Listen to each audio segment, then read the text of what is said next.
Sir आपलं नाव काय आहे? माझं प्रकाश पट्टेकर, मी बार्टी संशोधक विद्यार्थी 2022। मी प्रकाश पट्टेकर, बार्टी संशोधक विद्यार्थी 2022। गेल्या 2.5 वर्ष झाली आमचं रजिस्ट्रेशन झालेलं आहे। आम्हाला बातमीने अजून सर्टिफिकेट दिलेली नाही किंवा आमचं डॉक्युमेंट व्हेरिफिकेशन झालेलं नाही। आम्ही पुण्यामध्ये 130 दिवस आंदोलन केलं आणि आज आझाद मैदान येथे आमचा 51वा दिवस आहे, तरी शासन आमची दखल घेत नाही। आमच्यासोबत महिला, बाळ, छोटे लहान लेकरं घेऊन आलेले आहे। इथं सुमंत भांगे नावाचे जे सामाजिक न्याय विभागाचे सचिव जे आहेत ते आमच्यावर 2023चा जे आर बळजबरीने लादत आहे।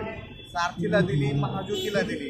त्यांचं म्हणणं आहे की बाबा या जी आरनुसार तुम्ही म्हणजे तुम्हाला देता येत नाही। जे सामाजिक न्याय विभागाचे जे सचिव आहेत ते आमच्यासोबत आणि अनुसूचित जातीमधले असल्यामुळे आमच्यासोबत ते भेदभाव करत आहेत आणि मुख्यमंत्री साहेबांना यांना ती चुकीची ब्रीफिंग करत आहेत। आपली काय मागणी होती? आमची अशी मागणी सर की आम्हाला सर्वांना सरसकट पात्र विद्यार्थ्यांना सरसकट फेलोशिप देण्यात यावी।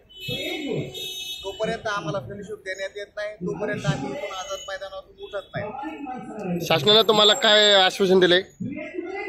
सरकार आमच्याकडे अजून कोणीच आलेलं नाही। एखादा मंत्री, आमदार, खासदार किंवा सामाजिक न्याय विभागाचे जे सचिव आहेत त्यांनी आमच्याकडे डुकून पाहिलेलं नाही। उलट त्यांना पोलिसांना सांगून आमच्या विद्यार्थ्यांना 151 ची नोटीस काढली त्यांना की चुकीचं बसायला लागले, चुकीचं सांगायला लागले।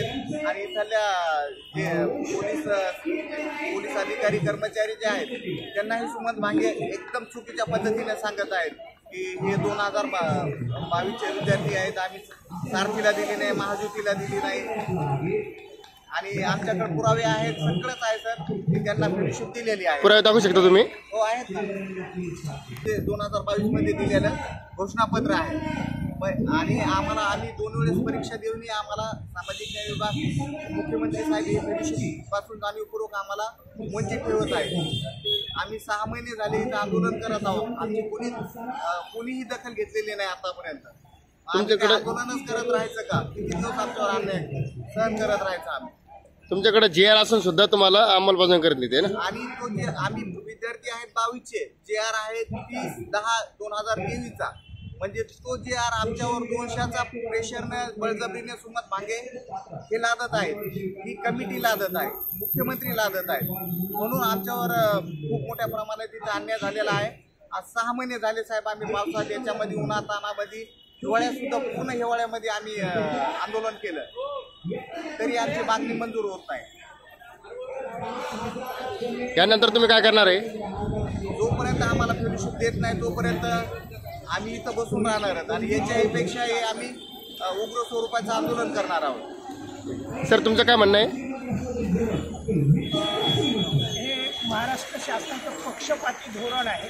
पक्षपाती धोरण ते या दृष्टिकोनातून 2022ला जे बार्टीचे 761 विद्यार्थी पास झाले त्यांना फेलोशिप दिली नाही, मात्र त्याच वेळेस जे महाज्योती आणि सारथी, महाज्योतीचे 826 आणि सारथीचे 826 आणि महाज्योतीचे 1251 या विद्यार्थ्यांना मात्र त्यांनी फेलोशिप दिलेली आहे। म्हणजे हे धोरण जातीवादी म्हणा की पक्षपाती नक्कीच आहे। म्हणजे समान न्याय पाहिजे ना, म्हणजे ओबीसीला वेगळा न्याय, मराठ्यांना वेगळा न्याय आणि शेड्यूल कास्टला वेगळा न्याय असं ते होऊ नये।